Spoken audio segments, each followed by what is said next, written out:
தமிழக அரசினுடைய கடன் தொகை 4 லட்சம் கோடியிலிருந்து 9 லட்சம் கோடியாக மாறியிருப்பதாக எதிர்க்கட்சி தலைவர் எடப்பாடி அவர்கள் சொல்லியிருக்கின்றார்.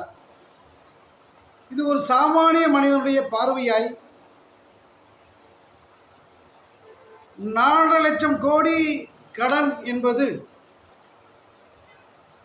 முதலீடுகளுக்கான கடனாக அதிமுக அரசிலே இருந்ததாக சொன்னார்.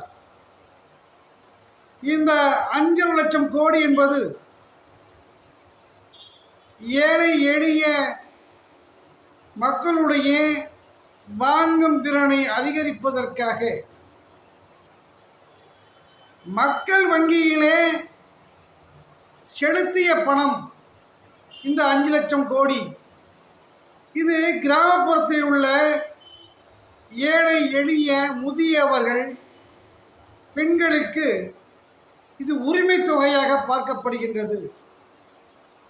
இது உண்மையிலேயே மிக சிறந்த வரவேற்புக்குரியது. இன்னும் கிராமப்புறங்களிலே இந்த 1000 ரூபாயை மக்கள் தங்கள் இறைவனே அளித்தது போல மகிழ்ச்சி கடலிலே மூழ்கி திளைக்கிறார்கள். இது மிகப்பெரிய மெட்டா மிராசுகளுக்கு வேணால் இது இந்த தொகை தேவையில்லை என்று சொல்லலாம். ஆனால் ஏழை மனிதர்களுக்கு இது மிகப்பெரிய அளவிலே பயன்படக்கூடிய வகையில் இருக்கின்றது.